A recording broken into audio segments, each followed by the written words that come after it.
reforma a la educación. Y en todos los medios se están hablando de la reforma de la educación. No se ha logrado nada en la reforma de la educación. Lo que sé es que aquí hay una revisión, una reforma estatutaria a la ley de educación en el país, pero no es la reforma. Para que nos dé claridad de este tema y cómo se está avanzando, hemos invitado al presidente de la subdirectiva Cali, Edison Méndez, a quien le extendemos nuestros muy buenos días. Presidente, buenos días. Muy buenos días, Alex, y a todos mis compañeros de la mesa y a toda la audiencia, teleaudiencia, precisamente de nuestro sistema informativo de Sintra Unicol. Edison, ¿por qué están hablando de la reforma de la educación? ¿Ya está en el Congreso? Bueno, primero hay que diferenciar, ¿no? Digamos... Por eso quiero que usted me dé claridad, porque es que todo el mundo titula la reforma a la educación. No, pregunta usted que es el que me conoce. En primer lugar, pues es importante señalar las grandes movilizaciones que se están generando en estos momentos en el marco del proyecto de ley estatutaria de educación. ¿Me repite qué es lo que se está discutiendo? Proyecto de ley estatutaria de educación en todos sus niveles. ¿Eso no es la reforma a la ley 30, la ley de la educación? Esa no es la reforma al sistema de educación superior, sin embargo, es como la norma madre. Me explico. Si bien es cierto, en estos momentos también se está generando un ejercicio de participación en un escenario que se llama la Mesa de Acuerdo Nacional por la Educación Superior, que tuvo un preámbulo de mesas temáticas territoriales en las diferentes regiones, con actores del sistema y también actores de la sociedad. Todavía no hay un proyecto de ley para reformar el sistema de educación superior. Lo que en estos momentos cursa en el Congreso, que precisamente estamos a portas hasta el 20 de junio, precisamente que termina la legislatura, de decidir en el marco de estas grandes movilizaciones en los territorios, pero también en Bogotá y por supuesto lo que está haciendo en estos momentos el Senado, es de definir el rumbo de si la educación en Colombia, vuelvo y lo repito, educación básica, educación media, educación superior, en todos sus niveles, es un derecho fundamental o un servicio público esencial, por ejemplo.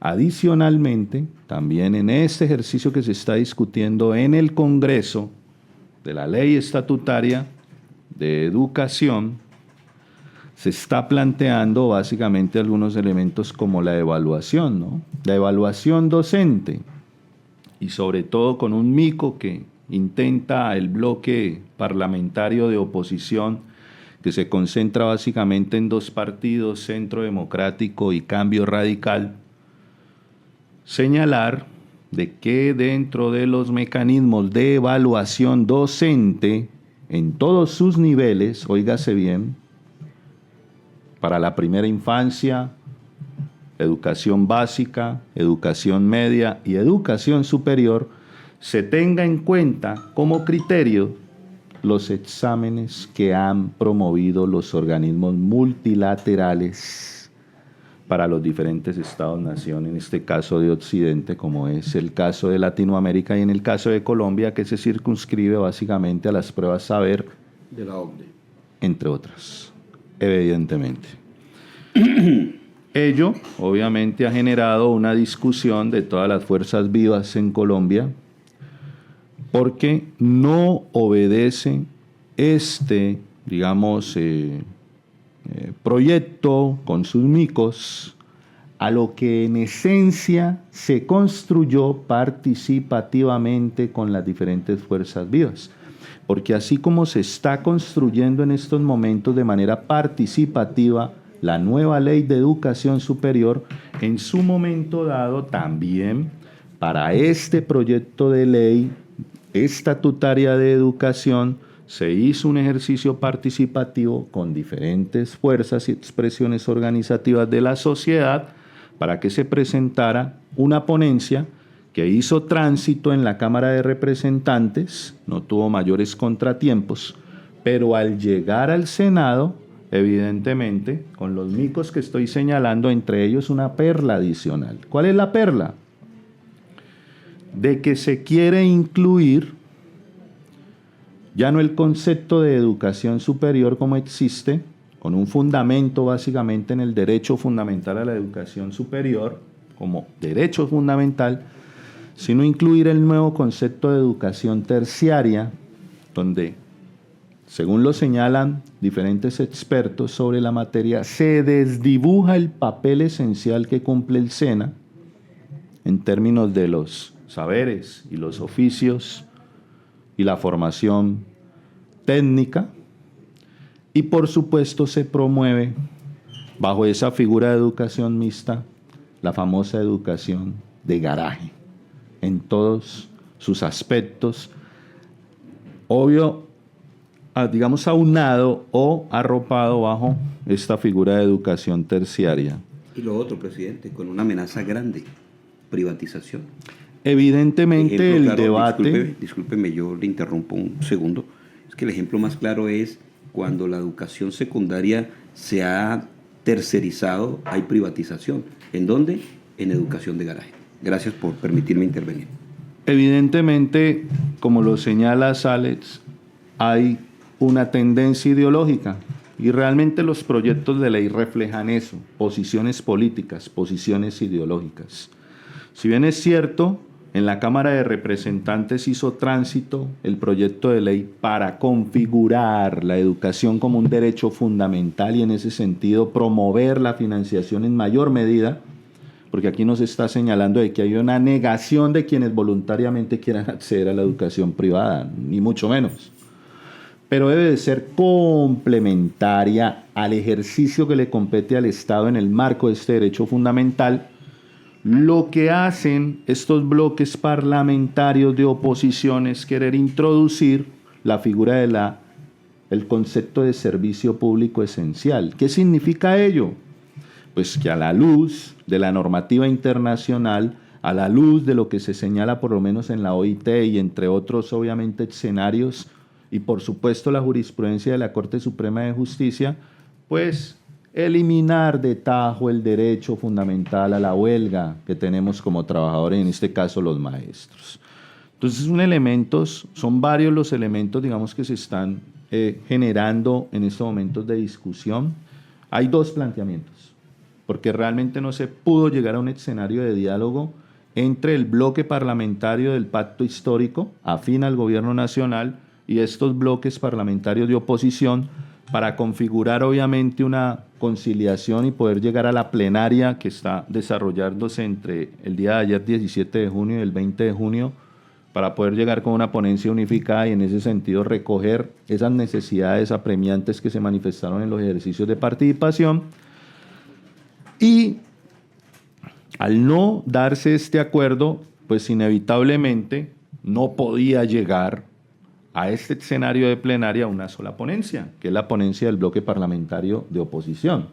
Tenía que configurarse un escenario de dos ponencias. Entonces se está debatiendo la ponencia del bloque parlamentario de oposición con una tendencia ideológica a generar la privatización de la educación y la ponencia del bloque del pacto histórico, que tiene obviamente en esencia lo que surgió de lo debatido en la Cámara de Representantes. Correcto.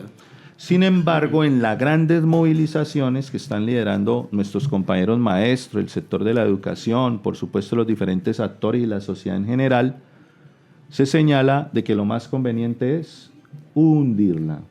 Y al hundirla, empezar a reconstruir un nuevo escenario en el marco de lo que significa el derecho fundamental a la educación. Ese es un componente, porque el otro componente, vuelvo y lo repito, está enmarcado en la Mesa de Acuerdo Nacional por la Educación Superior, donde este servidor pues está representando a Sintra Unicol con una infinidad de actores del sistema de educación superior. Allá están hasta los representantes de los empresarios precisamente, y discutiendo ideológicamente y políticamente para dónde va la educación superior. Dos temas importantes, aquí los tengo, usted lo ha dicho. Uno es el derecho fundamental y otro es el servicio esencial. Ahí hay una amenaza grande, presidente.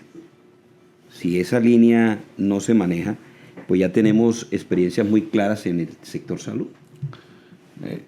¿Cómo han penetrado el gran capital en precisamente las dinámicas de la vida cotidiana de la sociedad? Pues a través del lenguaje. Un lenguaje muy sofisticado, pero un lenguaje que de una u otra manera intenta aupar o limitar lo que en esencia debería de significar la educación, y es liberar al hombre. La educación no debe de servir como un instrumento de dominación. La educación debe servir para liberar al ser humano de esas ataduras que de una u otra manera viven ciertos sectores de poder económico y político, no solamente en nuestro país, sino a nivel mundial. Por eso la disputa ideológica, y por eso los conceptos deben de quedar claros. Y por eso sabemos de antemano que en estos 3 días que tenemos, 18, 19 y 20 de junio, en el Congreso de la República están haciendo los ingentes esfuerzos de parte del bloque parlamentario de oposición, que representa en gran parte la extrema derecha, para no ubicar expresamente, por ejemplo, en materia de evaluación, que van a ser evaluados los maestros bajo estos criterios de lo que tiene que ver con estos exámenes que han impuesto los organismos multilaterales, que de una u otra manera desconocen las realidades socioeconómicas de los niños y niñas que existen a la realidad en los del diferentes país. territorios, las necesidades apremiantes que se viven y que por supuesto se ven reflejadas. Pues de una u otra forma, por eso dicen que la educación tal como el sistema actual la diseña es una educación para la desigualdad. No de otra forma, precisamente, quienes tienen la capacidad económica para pagar la educación, precisamente reciben sus resultados en estas pruebas en un mayor porcentaje que los niños, por ejemplo, que están en las zonas aisladas del territorio colombiano, donde evidentemente las situaciones sociales y económicas son distintas. Entonces, eso es lo que se plantea.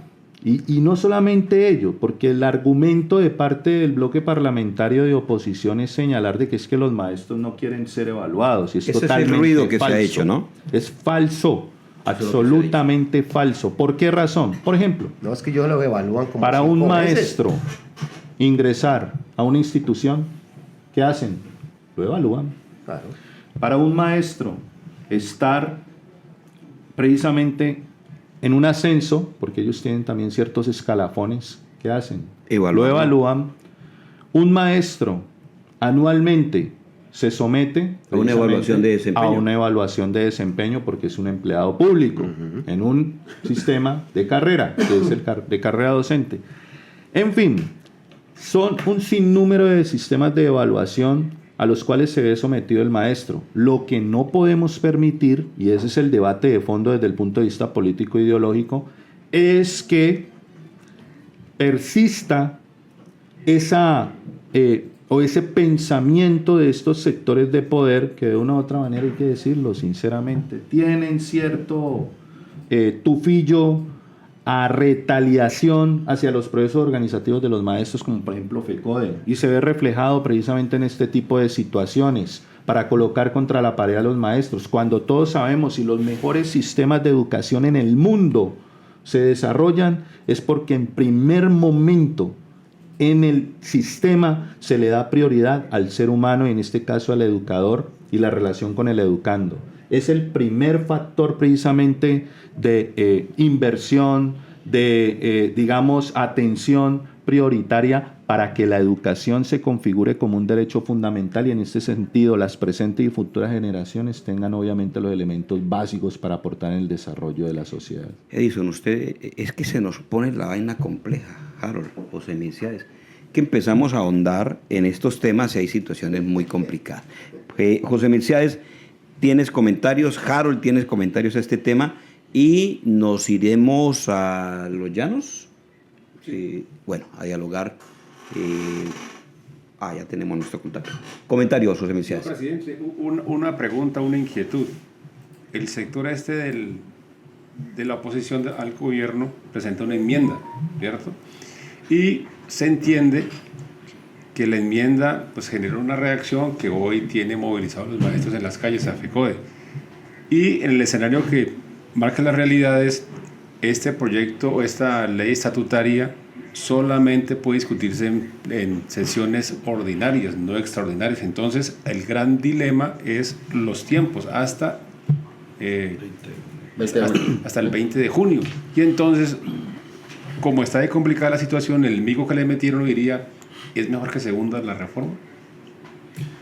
De acuerdo a las circunstancias y al nivel de desconfianza que se ha generado en los escenarios institucionales, en este caso en el Congreso de la República, por esta situación, y además porque en Cámara de Representantes el proyecto de ley duró 8 meses para deliberar, para debatir.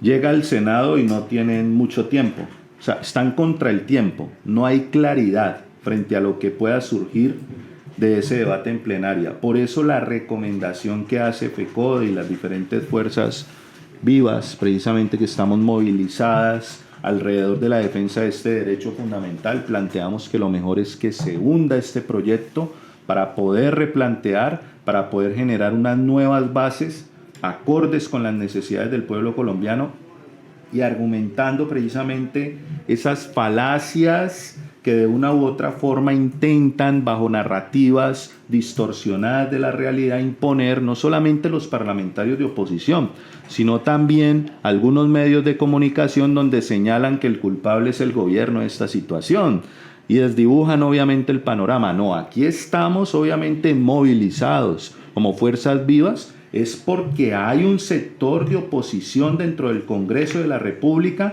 que no aceptó que el proyecto de ley, tal como salió de Cámara de Representantes, se surtiera a cabalidad en el Senado. Y por esa razón, precisamente, estas jugaditas y estos escenarios de manipulación en los cuales quieren, digamos, estar inmersos estos actores de oposición, y no solamente ellos, sino que han salido comunicaciones de actores del sistema de educación que fueron los representantes de los ministerios de educación de los gobiernos anteriores, ministros, exministros y exviceministros de educación superior y representantes del sistema de educación de los gobiernos anteriores, que lo único que hicieron fue defender el modelo neoliberal, defendiendo este proyecto de ley. Con todas esas razones, pues evidentemente, viendo quién está enfrente, pues ¿cuál es lo mejor? Hundirla. Es mejor hundirla. Es lo mejor que puede suceder. Harold Balanta. No, simplemente es que interesante los debates, ya el presidente lo decía en Cámara, pues pasa sus debates como tiene que pasar, llega al Senado y la oposición cambia la estrategia. Debatamos, ¿sí? Al debate, pero con micos, ¿sí? Y debatir con micos es muy complicado. Racimo de banano. Edison, muchas gracias por la claridad. Era importante tener claridad. Usted hace parte de este proceso. Usted es nuestra fuente con información clara. Por eso lo consultamos y lo agradecemos, pero hay tema para puntualizar usted finalmente. Sí, muchas gracias, Alex, por este, digamos, ejercicio de diálogo de pedagogía, en materia Edison. de ley estatutaria de educación y de pedagogía. Efectivamente, hay que estar haciéndole seguimiento a ello, pero sí solicito para un próximo escenario muy pronto poderles compartir los elementos que se han debatido en materia de acuerdos, desacuerdos y propuestas en los desafíos que se está discutiendo en la Mesa de Acuerdo Nacional por la Educación Superior. Recordemos SIS, que Sistema de Sintra Unicol. SIS, nuestra alternativa.